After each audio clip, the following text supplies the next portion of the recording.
Listen, I need you all to listen. Listen closely. Life is based off of decisions. It's not about what you're dealt, it's about how you deal with it. In every situation, you must keep your eyes and your mind open at all point in times. Your decisions are what pave your destiny. Fuck what anybody says about you. Fuck what anybody does to you. It's how you deal with it that matters. You are all gods of your own. You are all gods. You are all geniuses. You are all stars. You are all super fucking stars. You are all the greatest beings in the fucking planet. You just have to make the right decisions. And that's all that matters. I love you all, and thank you for having me. This is my fucking dream. I love you. I love you all. Good night. Developing right now, a search for a killer in South Florida after an up-and-coming rapper is shot dead. 20-year-old Jose Onfroy, known as rapper XXXTENTACION, has died.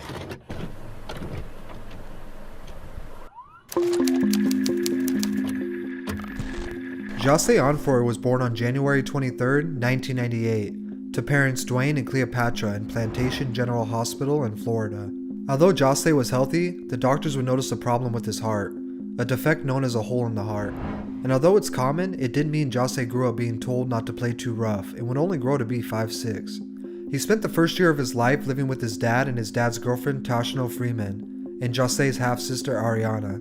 Ariana would go into a lot of detail about Jose's early childhood, but the videos on her YouTube have since been deleted for unknown reasons. But here's what we know. After being born, Jose would visit between his mother and father's home until finally settling in with his dad at 817 36th Street, West Palm Beach. This was in March or April of 1998. He was in a Jamaican family, very inspired by their roots and traditions. Being Jamaican means earning and having respect first and foremost.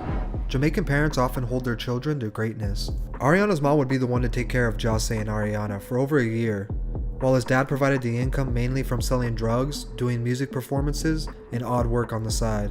Dwayne always said his son was beautiful, and he always wanted attention as a child. He would cry until he would be picked up, and then he would go quiet. Ariana remembers this is how Jose was.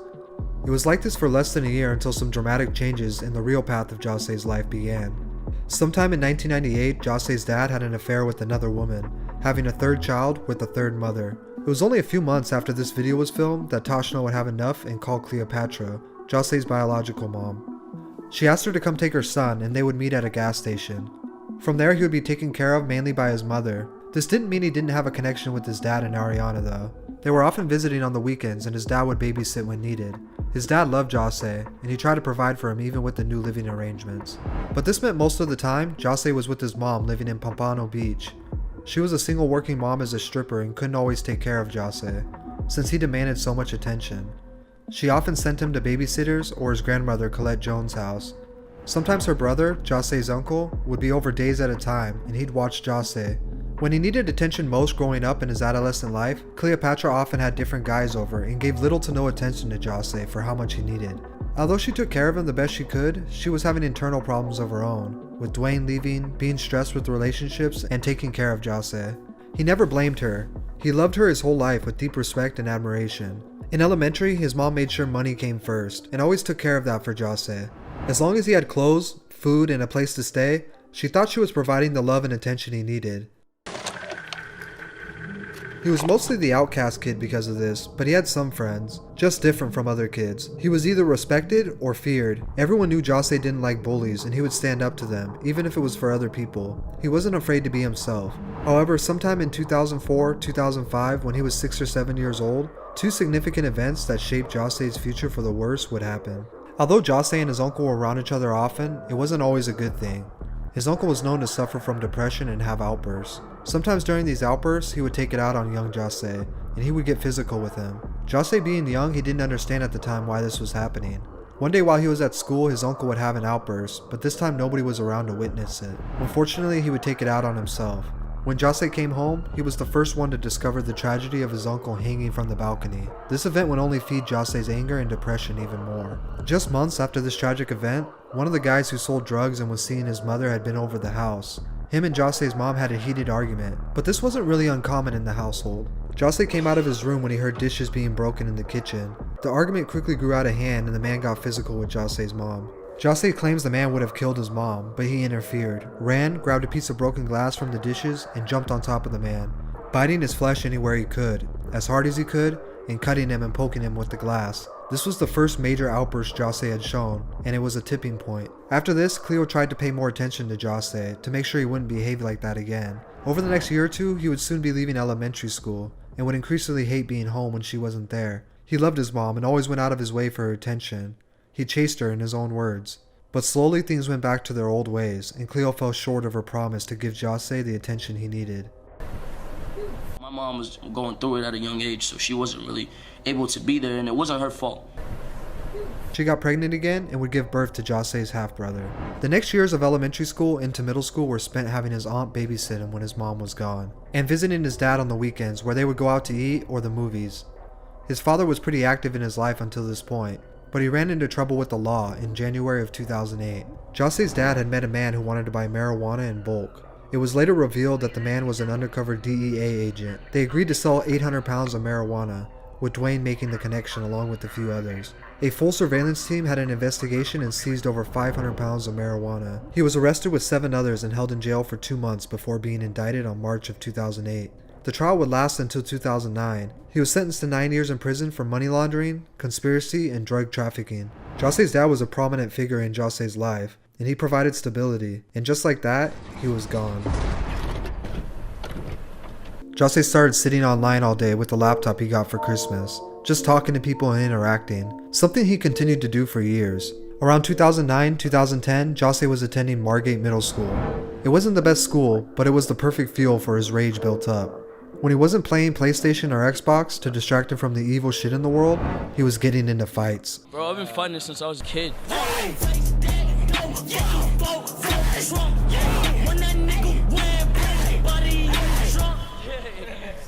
This eventually led him to get suspended and then kicked out, but he had stopped caring about report cards or school in the 6th grade. He had completely failed this year, even though he got straight A's the year before. Him and his mom argued over things like this because she wanted him to do great academically and go on to great things, but Jose knew that wouldn't come from schooling and being a well-behaved student.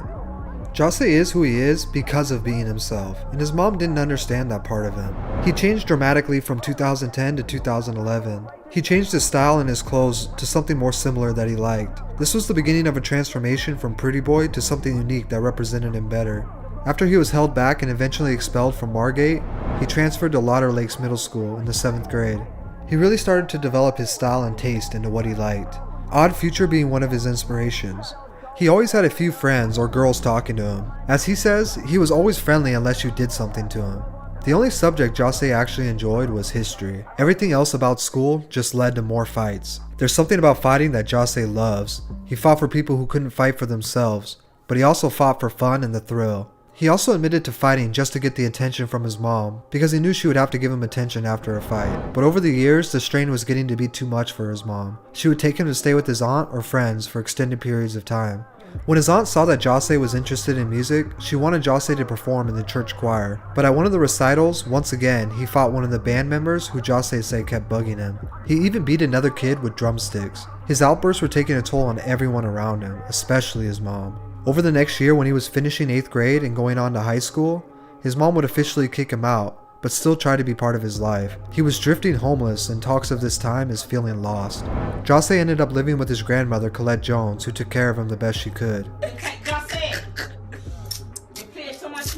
She lived in the Isles of Inverary, a gated community popular for drug dealing and gang activity. He met kids in the neighborhood who were older, but he was just about to be a freshman. He was bouncing back and forth between staying at his grandma's and some of his friends' houses he had met in the community. His grandma was very religious. She would wake him up for church on Sunday mornings. She had a curfew for him, and if he wasn't home, the door would be locked. He avoided staying there as much as he could and preferred to stay at other friends' houses in the complex. He got into selling weed and taking drugs. He was feeling extremely suicidal. Weed would make him paranoid, so he did drugs like Xanax and Vicodin to numb himself. Most of these nights for Jose were spent just finding a place to sleep, trying to forget the world's problems for a night. But these problems would be small compared to what was coming. Please enter your jail number at the top. Please clearly state your first and last name after the tone. Jose, on Freud. Thank you for using Global Till Link. Your call is being processed. In late 2012, when Jose was 14, he was stopped by officers one night who had found 21 grams of weed on him. He was indicted and shortly after charged with the felony. As a youth, Jose was sentenced to 1 month in juvenile detention and a mandatory 6 months in a behavioral correction facility. Jose turned 15, finished his sentence, and was released. Within a month, he would be arrested again for breaking into a home with several others to steal laptops. It's unclear what he was charged with, as Florida's sunshine laws prevent juvenile records from showing personal information. What we do know is he spent some time in jail again. This is where he would meet Stokely. We met in jail. Met in jail? The last met in jail, started rapping together type shit. Stokely had been locked up for minor drug charges, and he went to Piper High School in Sunrise, the same high school Jose would transfer to after he did his 6 months in the behavior program. While locked up, they would talk about how they wanted to hit licks and come up on some money. They even joked about rapping together and would freestyle for fun. This was the same time when Jose would beat up one of the problem inmates who was transferred into his cell a few days prior. He would later speak on this in his famous No Jumper interview after homophobic allegations came up years later. Right after getting out in early 2013, he was enrolled into Sheridan Behavior Facility. They worked on helping the troubled youth. For an unknown reason, he was kicked out at some time and he didn't want to return to finish it. But he eventually would, and he actually gave recognition to them, saying he did enjoy his time there. He would complete his 6-month program and start high school at Piper in late 2013. Piper High School was a come-and-go school with many people and many faces. There were fights and violence, and Jose's friends would try to keep him out of trouble. But this is Jose. He would fight for any reason, and being in high school, this was only more often. They turned into every week, but slowly what would start to take up more of his time was talking with Stokely about rapping. Tragic, sacrifice insanity for bastards. A little of vanity, more sanity will be cast in half. When I leave him half alive in a basket. And if you're not a savage, come to the magic. They picked up where they left off with their conversation. They decided they should make a crew, or something like a group, whenever they hit licks. This was the start of their group, Very Rare. One of their friends named Aaron had a snowball microphone and a laptop with recording software on it. It was like a snowball mic. It was like the cheapest mic you could get. It sit on like 3 prongs, Audacity, and like a laptop. That's how we got distorted music. We actually started making the distortion like to the best of our advantage. So we use distortion in our music. They decided to rap because they enjoyed it so much, and it was an attempt to stay out of trouble. They wanted to make songs as a group, so they had all written down stage names for themselves. Jose was the last one to pick one, but he had narrowed it down to a few options. He tweeted to one of his old friends that narrowed down some of the names he liked. His friend tweeted back, "Are you serious? They're unique, but do you really think they would be a good stage name?" Jose replied, "I don't give a fuck what others think about the name. It's what I want." Stokely went with Ski Mask the Slump God, and Jose would go by Master Splinter, but shortly after changed it to XXXTENTACION. X was the only unknown numeral that he didn't know at the time, and Tentacion was temptation. Together they made Unknown Temptation. Although they were still up to no good after school, they really started to consider music as a way out. The group started writing their first songs and would record them whenever and wherever they could. One of their first songs together as a group was Palm Trees. The reason the vocals are so quiet in the song is because they all ditched class and went to the computer lab to record it. X went online and created a new SoundCloud account and uploaded this song. Palm Trees was the first song he was featured on, but his first ever solo song was named News/Flock, and it recently resurfaced on the internet. After Palm Trees, X began taking music more seriously. He started learning how to use music production software like Audacity and FL Studio. Slowly, he put together a few more tracks. X's friend Mitch Feck helped him transfer the songs from SoundCloud and organize them onto an EP that was released on DatPiff as Ice Hotel.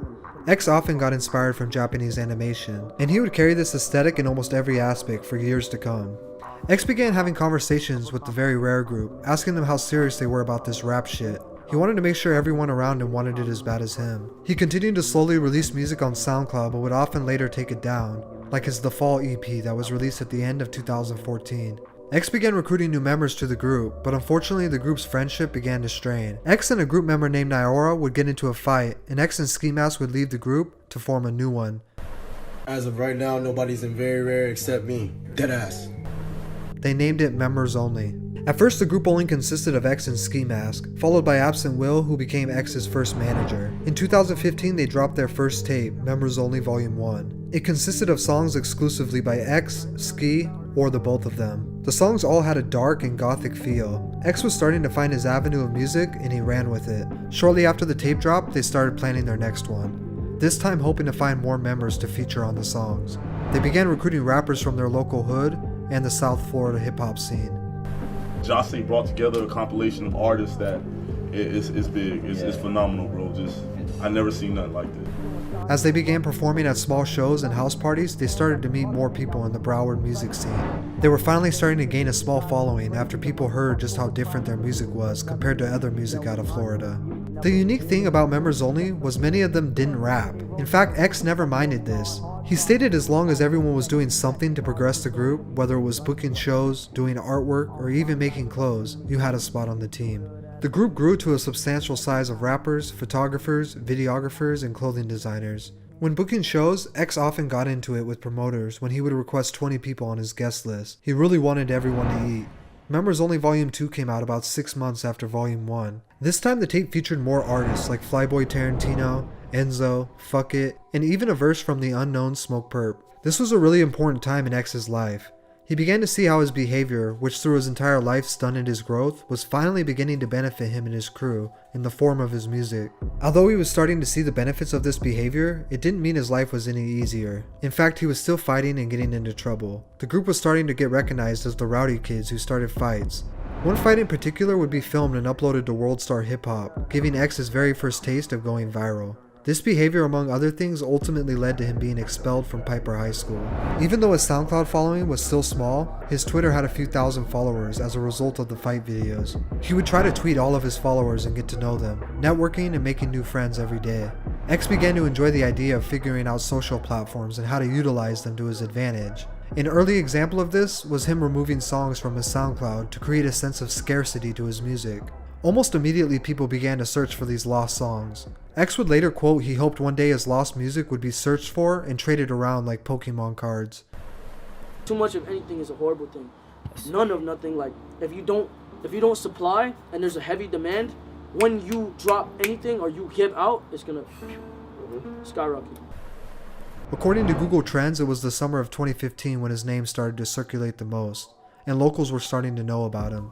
At this point, he could guarantee a few thousand plays every time he dropped a new song online. With X at the forefront of the group, they began getting paid a little bit of money for their shows, and people in Florida stated they were so infectious that soon after, other aspiring rappers throughout the region were trying to emulate them. In late 2015, X and a producer named Rojas had become acquainted while sitting around Absent Will's house. Rojas was showing X a few of his beats, but X was passing on all of them. He was looking for something different. The last beat Rojas showed X was co-produced by Rojas and Jimmy Duval, and it was intended for another artist named Rechi P, but he had been locked up, so Rojas considered the beat up for grabs. X liked it. He went into the booth in the closet, and 15 minutes later the song was finished. He would title it, Look at Me.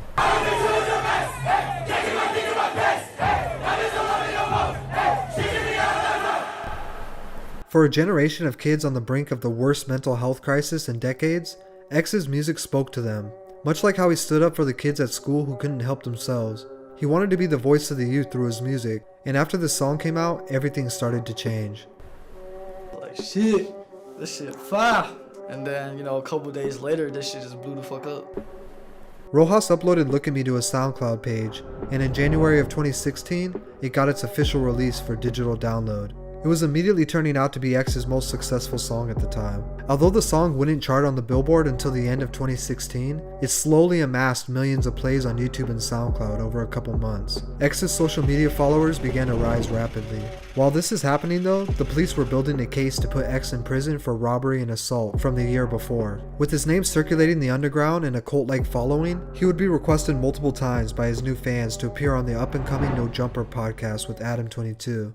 At the time, the podcast was still somewhat small, but it was catching a lot of attention for its underground artist interviews. X's interview would be a groundbreaking moment in his career, but some of the comments he made would later on come back to cause controversy. This is around the time he was dating a girl named Geneva, and they would quickly move in together. He states the relationship was perfect at first, but he admits this was a bad time in his life where he felt insecure and alone. Although things would quickly go bad in their relationship, he states she was always there for him through a tough part of his life. I lived with my ex for like a couple, like almost a year. I was literally going insane, and she was my safe haven. Like I would go to her. She was what I wanted. She was everything for me. Shortly after, X was booked for his 2015 robbery and assault charges. He was held at Broward Regional Detention Center in Fort Lauderdale. He would be held for a few months before agreeing to house arrest. Look, I look like a cyborg, dog. Get off my leg! Upon release, issues with his girlfriend Geneva would get worse after she admitted to sleeping with another man while he was away.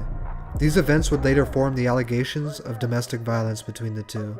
In October, he would be arrested once again for these allegations, and he would plead not guilty, but was still held for violating his house arrest. He would stay locked up for over 6 months. While behind bars, a combination of the allegations against him, along with the start of a beef with rapper Drake, would inevitably bring his name in front of a whole new audience. After Drake released a song titled KMT in early 2017, fans immediately noticed it carried a very similar cadence to X's Look at Me.